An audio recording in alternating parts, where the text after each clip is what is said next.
Salut, je m'appelle Patrick Sirois. Je suis enseignant au Cégep de Sept-Îles en technologie de l'électronique industrielle. Je suis aussi responsable de programme. C'est pour ça que je viens aujourd'hui faire une petite vidéo pour vous présenter c'est quoi la formation en technologie industrielle, de l'électronique industrielle, excusez-moi. Euh, euh, Rapidement, je vais vous me présenter un peu plus. Je suis natif de Sept-Îles. J'ai fait mon secondaire à l'école Manicouté. J'ai fait aussi mon cégep au Cégep de Sept-Îles en technique informatique. Donc, après avoir fait ma technique ici à Sept-Îles, je suis parti à Montréal faire des études en génie électrique. Après ça, avec mon baccalauréat en poche, j'ai travaillé comme ingénieur électrique dans le génie conseil pendant presque 10 ans de temps, avant de finir ici, au Cégep de Sept-Îles, pour enseigner l'électronique industrielle. Donc, de ce passage-là dans le génie conseil, ce que ça m'a permis, j'ai pu travailler dans différentes industries, autant ici sur la Côte-Nord qu'à l'extérieur. Donc, je pense que j'ai des bonnes petites connaissances de la réalité du milieu industriel. Donc, sans plus tarder, j'ai une petite présentation pour vous présenter le programme. Je vais défiler ça. Partage d'écran. On y va avec ça et on partage. Donc, technique de l'électronique industrielle. Souvent, je vais utiliser peut-être l'acronyme TEI dans la présentation parce que j'ai de la misère à dire technologie de l'électronique industrielle. Donc, je vais dire TEI presque souvent, plus souvent qu'autrement, je pense. Donc, c'est quoi? Je fais un petit en bref. Là, okay? La formation d'électronique industrielle, on la subdivise en 5 fils conducteurs qu'on appelle, donc 5 grandes catégories. La première catégorie, c'est l'automatisme.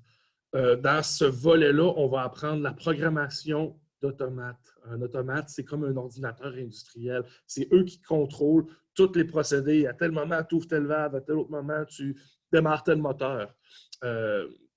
C'est de la programmation, mais ce n'est pas de la programmation comme vous voyez dans les films, là, que tu programmes devant un ordinateur puis c'est juste du texte devant toi.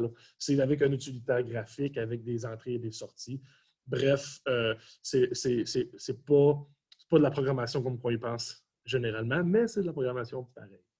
Une autre partie de l'automatisme qu'on vous montre, c'est la gestion des modes d'arrêt et de démarrage. On peut penser que c'est assez direct, hein? C'est start puis stop. Par exemple, il y a toutes des philosophies derrière ça. Sous quelles conditions que j'arrête et selon quels critères que je peux repartir mon système. Donc, il y a toute une gestion des modes qui en découle. Donc, ça, c'est le volet un peu automatisme. Le deuxième volet, contrôle de procédé et instrumentation, ressemble un peu à l'automatisme parce que ça se fait souvent avec des automates aussi. Mais on va parler beaucoup plus de régulation de procédés. Donc, pensez à un bras robotisé. Ce n'est pas juste il a donné la commande d'ouvrir, c'est aussi la commande d'ouvrir puis de venir se placer exactement au bon endroit, puis que si ça bouge, je vais me placer au bon endroit. C'est un peu ça, la régulation de procédés. On a ici en laboratoire des petites mini-usines, un peu qu'on pourrait appeler, où on simule le contrôle d'une colonne d'eau dans une citerne. Fait qu'on peut garder le niveau constant selon différents paramètres. On peut ouvrir la vanne de sortie ou fermer la vanne d'entrée. Donc, il faut que le système s'ajuste. On a tout le volet d'instrumentation qui vient avec ce contrôle de procédé-là. Donc, l'instrumentation, pensez à j'ai un lecteur de pression là-bas, j'ai un capteur de température ici, je ramène toute cette information-là vers l'automate, puis lui, c'est le cerveau du système, il va prendre des décisions, prendre action selon la programmation qu'on a mis dedans. C'est ça pour un peu les deux premiers volets. Le troisième volet, qui est la puissance électrique, ça c'est, écoute, l'automatisme et le contrôle de procédé et la puissance électrique sont les deux gros volets de ce qu'on va enseigner ici. Sont ceux sur lesquels on met le plus d'emphase. Parce que la puissance électrique, c'est quoi? C'est tout ce qu'on parle de distribution. Fait qu'on va parler d'amener les câbles de puissance jusqu'à un moteur, mettre des sectionneurs, brancher le moteur. Après ça, on a... ça, c'est la partie installation, mais toute la théorie qui en découle aussi, les systèmes triphasés, monophasés, tout ça fait partie de la puissance électrique. Et aussi, les moteurs. Tout ce qui est moteur DC, moteur AC, asynchrone, synchrone, rotor bobiné, on les voit presque tous. Puis on vous montre aussi les différentes techniques de démarrage, de contrôle de vitesse de ces moteurs-là. Donc, il y a beaucoup, beaucoup de choses dans la volet puissance électrique. Le volet suivant, c'est l'électronique. Évidemment, l'électronique, c'est partout. Hein? C'est dans tout ce qu'on utilise aujourd'hui. Donc, on va vous montrer les concepts de base en électronique. On va partir du transistor, on va aller à l'ampli-up, l'amplificateur opérationnel, excusez-moi. Puis, ça va vous permettre d'avoir les connaissances de base sur qu'est-ce qui se passe dans l'électronique. C'est sûr qu'on ne va pas dans le niveau de détail de l'électronique d'aujourd'hui en 2020 parce que c'est extrêmement poussé. Puis non seulement ça, mais c'est que ce n'est pas très pertinent dans le monde de l'électronique industrielle. C'est rare qu'on va faire de l'électronique en industrie. Mais c'est important d'avoir les connaissances. L'autre volet, c'est le volet de soutien. Une grosse partie du travail du technologue en industrie va être de s'assurer que les systèmes, non seulement remettre les systèmes en marche quand ils ont arrêté, mais aussi s'assurer que les systèmes vont rester en marche. Donc, on va parler de maintenance préventive. Hein? Des fois, ça peut être aussi simple que d'aller de faire un nettoyage, mais c'est souvent plus compliqué que ça. On va resserrer les boulons, on va s'assurer, après X temps que l'équipement est en fonction, on va aller faire des tests de points chauds. Bref, c'est les 5 volets de l'électronique industrielle. J'ai une petite description en bas. Une fois votre formation complétée, vous allez être en mesure d'effectuer le dépannage, l'entretien préventif, l'installation et la mise en service d'appareils et de systèmes contrôle-commande en industrie. C'est une définition qui est très large, hein, qui est peu spécifique, mais ça représente bien ce qu'on veut vous montrer. On veut que vous soyez capable de faire le dépannage. Le système ne marche plus. Pourquoi? Comment? Qu'est-ce qu'on fait pour le remettre en marche? Les entretiens préventifs. OK, c'est beau, mon système, il fonctionne bien, mais je veux l'arrêter pour aller m'assurer qu'il fonctionne encore bien pour la prochaine année au complet. L'entretien préventif. L'installation, puis la mise en service de nouveaux équipements. Fait que non seulement les mettre en place, les installer, les boulonner en place, mais aussi après ça, s'assurer du bon fonctionnement, des bons paramètres de ces équipements-là. Ça représente quand même très bien ce que l'électricien fait en industrie. L'objectif, l'étudiant en technologie de l'électronique industrielle, on veut faire un technologue polyvalent qui est capable d'œuvrer efficacement dans les domaines de la première transformation. Bon. On est à Sept-Îles, on veut focusser sur les industries qu'on a locales ici. Donc, c'est beaucoup les industries de première transformation. On parle de transformation des métaux ou de la foresterie et du papier. Mais on a aussi des compagnies de services comme, là je dis comme la distribution de l'énergie, on pense à Hydro-Québec. Hein? Donc, Hydro-Québec est un gros employeur sur la Côte-Nord. Et le Génie Conseil, les firmes d'ingénierie qui développent des projets, qui vont venir faire les mises en service des équipements, aussi sont des employeurs potentiels pour les technologues en TEI. Donc, pour atteindre ces objectifs-là, qu'est-ce qu'il faut faire? Qu'est-ce qu'on veut faire avec vous? C'est de vous faire acquérir des connaissances scientifiques et des habiletés techniques. Donc, on veut vous montrer la théorie derrière les différents 5 grands fils conducteurs, mais on veut aussi développer chez vous les habiletés techniques pour vraiment faire le travail, aller venir visser les borniers de façon adéquate, et puis les petits trucs qu'on apprend à force de le faire. Donc, il faut avoir les habiletés techniques. Deuxième point, développer les habiletés liées à la reconnaissance et à l'application des règles, des normes concernant l'électricité et la santé et sécurité au travail. L'électricité est un monde qui est quand même très normé. On ne peut pas faire une installation comme qu'on veut, comme qu'on le désire sur le moment. Il faut suivre des normes qu'on appelle souvent le code électrique, qui nous dictent quel type de câble on peut prendre, quelle dimension de câble on peut prendre selon la charge qu'on a, comment on fait les branchements de transformateurs. C'est toutes des choses qu'on veut vous montrer ici dans la formation, mais aussi comment on applique durant tout ce travail-là, comment on applique des techniques en santé et sécurité qui nous assurent notre sécurité, mais aussi la sécurité de mes collègues en milieu de travail.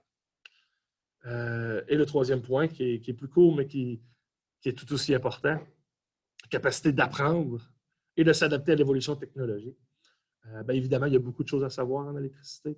Puis, même si les concepts de base de l'électricité ne changent pas à travers les années, hein, les fonctionnements des moteurs sont les mêmes depuis presque je ne veux pas dire d'années, mais depuis plusieurs années. Par exemple, on a plein de nouvelles technologies qui viennent se coller à ces systèmes-là pour modifier, améliorer ou avoir des meilleures capacités de mesure de l'information. Donc, on a un gros volet technologique aussi qui suit le domaine. Qualité souhaitable pour venir en électricité, qui ne sont pas obligatoires, mais qui sont souhaitables pour venir étudier en TEI. Un intérêt pour la science, évidemment, c'est un gros volet. Hein. Quand je dis les sciences, bien, spécifiquement sur l'électricité, l'automatisme et les nouvelles technologies, parce que, c'est comme que je dis depuis tantôt, c'est ce qu'on veut vous enseigner. Hein. Ça prend donc un certain intérêt.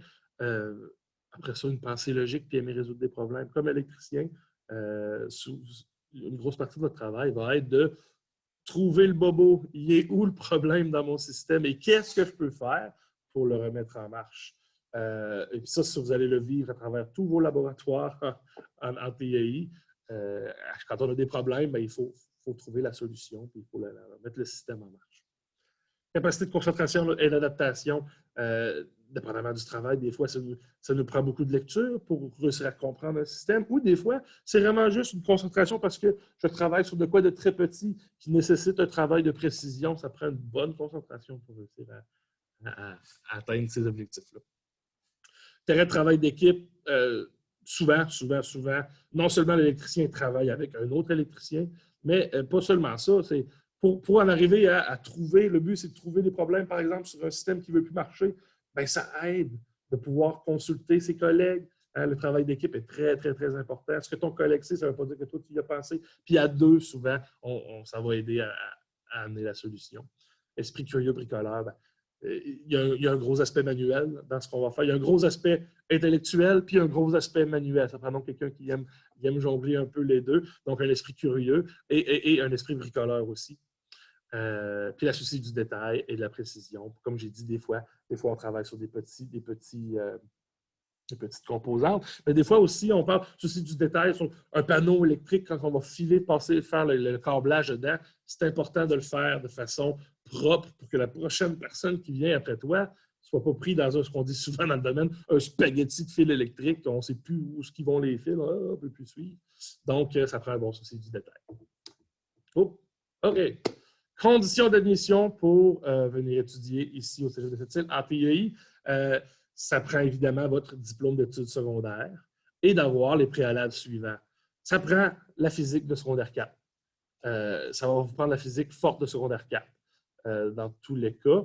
Et soit que ça vous prend, soit ici ce que je dis, soit les mathématiques, technosciences, sciences naturelles de 4e secondaire, c'est les mathématiques fortes de 4e secondaire, ou les mathématiques culture, société et techniques de 5e secondaire, donc les mathématiques normales de 5e secondaire.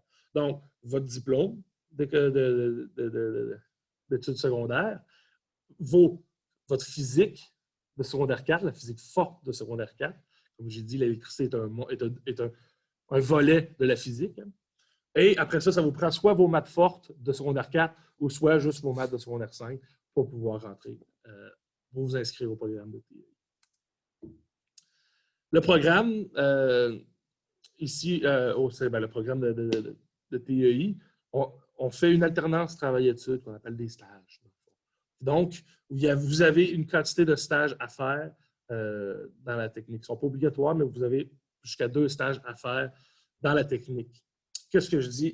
C'est un régime coopératif, c'est une méthode de formation dans laquelle les sessions de formation scolaire alternent entre un travail rémunéré en industrie et des cours. Donc, ce ne sera pas nécessairement qu'on vous envoie, ça va être carrément une session, puis au lieu de venir au cégep, vous asseyez dans des classes, vous allez plutôt partir en industrie pour faire un stage rémunéré en industrie.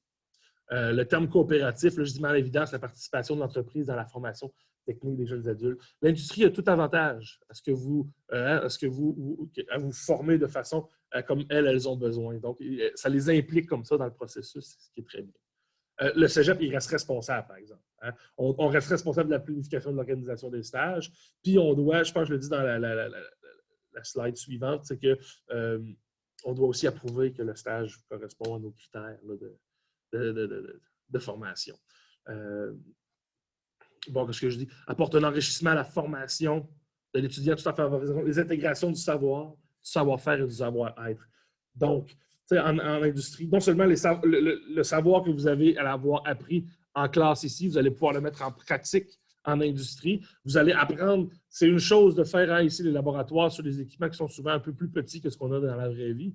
Quand vous allez faire le stage, vous allez voir les vraies grosses machines avec la vraie situation de qu'est-ce que c'est que de travailler dans un milieu industriel, mais aussi le savoir-être, comment on se comporte dans un milieu industriel. C'est pas comme à l'école. La sécurité est très importante. On parle de vie humaine. Hein? Donc, il y a un savoir-être à apprendre aussi. Bon, je dis 3 années, je ne vous ai pas encore fait le petit récapitulatif, mais la formation dure plus 3 ans et demi, je vais y revenir tantôt. Donc, comme je vous ai dit tantôt, il y a une possibilité de faire 2 stages dans la formation. Les stages, c'est une période comprise entre 12 et 16 semaines. Puis, tu ne peux pas aller faire un premier stage tant que tu n'as pas fait au moins 4 sessions de cours. C'est 2 ans de cours avant d'avoir accès à ton premier stage. OK? 2 ans complétés. Comme j'ai dit tantôt, le contenu du stage est approuvé par le cégep, mais la rémunération, qui est le salaire que vous allez avoir pendant le stage, c'est l'employeur qui détermine ça. Le cégep n'a pas un mot à dire sur le salaire que vous allez avoir. Puis, comment que ça fonctionne? On fait un processus d'entrevue. Comme à l'embauche. Non seulement, ce qui est bien, c'est que ça vous familiarise avec le procédé d'embauche, d'entrevue et d'embauche, comme sur le marché du travail. À la fin du stage, l'étudiant est évalué par l'entreprise qui l'a embauché.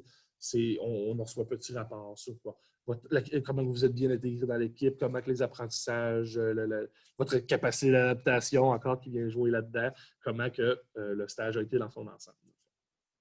Okay. Je pense que j'ai un petit tableau, hein, juste pour bien voir. Donc, j'ai séparé en trois années, à la session d'automne, la session d'hiver et l'été. Donc, on s'inscrit, on commence première session, on fait 2 sessions études en classe ici. Donc, automne en classe, hiver en classe. 2e année encore complète en classe à l'automne, en classe à l'hiver. À la 3e année, on a la possibilité de faire notre premier stage à l'automne. Après ça, on revient en classe, on fait une autre session de cours et de laboratoire avec nous ici en classe au cégep. Ensuite, la possibilité de faire un 2e stage, celui-là, par exemple, particularité, se trouve à être durant l'été. Okay? Donc, c'est tout simplement pour une question de réussir à condenser pour que ce soit 4 ans, mais que ce soit bien 3 ans et demi la formation. Et on finit, et c'est obligatoire, avec une session en classe, la 6e session, donc à la 4e année. La session d'automne se fait en classe. J'en ai pas parlé jusqu'à maintenant. Je vais en parler, je suis convaincu, un peu plus tard. À la fin de cette 6e session-là, il y a une épreuve synthèse qui doit être passée par l'étudiant. C'est l'examen, le dernier examen que vous allez avoir à faire dans la formation, qui est un récapitulatif de peu près tout ce qu'on a appris. Qui est un récapitulatif de ce qu'on a appris jusqu'à maintenant sur certains points que les enseignants ont jugé important de vous évaluer dessus.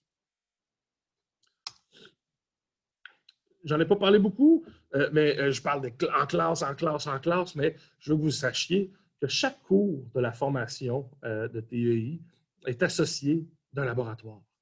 Donc, on voit une semaine, on voit un 2 heures ou un 3 heures de cours théoriques et on a par la suite un 2 heures ou un 3 heures de laboratoire où on met en pratique ces connaissances-là que le professeur nous a présentées préalablement.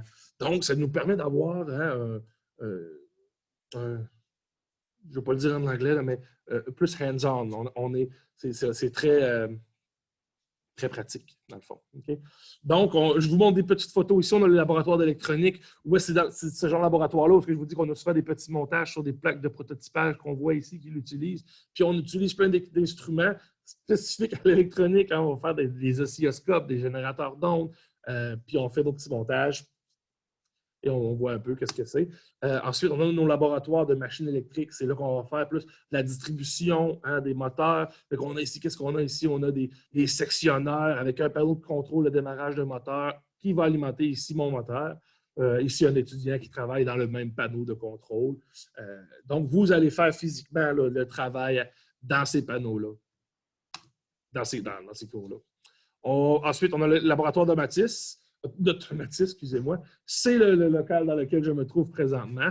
On a, c'est sûr que vous allez voir plus en détail si vous venez nous voir, mais ça se trouve être comme des petites mini-usines un peu, où est-ce qu'on a des pastilles qui se promènent, des petits convoyeurs qui se font transporter, tout ça se fait programmer dans l'automate par les étudiants. Donc, très, très, très, très plaisant comme formation. Et on a, au final, des laboratoires où est-ce qu'on va prendre plus au niveau procédé. Donc, comme je vous parlais tantôt de la colonne d'eau, hein, où on voulait garder un niveau constant dedans, c'est ce système ici, là. Donc, ma colonne d'eau est ici. J'ai une pompe qui pompe l'eau dans ce réservoir-là et qui fait tomber de l'eau. Puis, selon ce que je peux faire modifier dans mon système, je peux garder un niveau d'eau constant. On a aussi un autre procédé industriel très répandu qu'on a ici en petite station pour étudiants, qui est tout simplement un échangeur de chaleur. C'est très répandu en industrie. On veut chauffer un liquide, on va tout simplement passer une eau chaude dans les serpentins, le liquide baigne là-dedans, il se fait chauffer, et ensuite on va... Donc, ce sont nos laboratoires de procédés. Le marché du travail. En industrie, comme je l'ai dit tantôt, je le redis, qu'est-ce qu'on fait? Le technologue en TEI fait le dépannage, l'entretien préventif, l'installation et la mise en service d'appareils de système contrôle-commande. C'est ce qu'on veut développer chez vous comme compétence et c'est ce qui est fait en industrie par les technologues. Je vous dis aussi que si vous travaillez plus dans le génie conseil, vous allez pouvoir participer à la conception ou à la modification de systèmes automatisés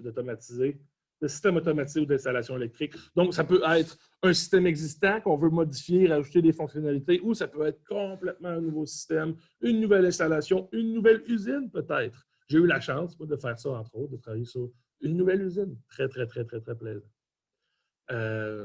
Donc, un environnement de travail qui est en constante évolution, l'implantation de systèmes informatiques qui est de plus en plus fréquent.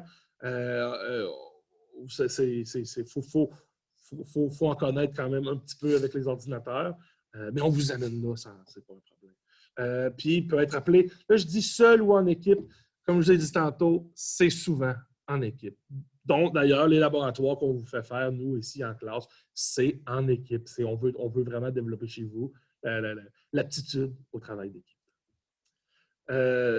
C'est un peu la même chose qui se répète. On veut installer, réparer, dépanner des équipements industriels. On veut installer un nouveau moteur avec un nouveau sectionneur à côté. On veut installer, configurer des instruments.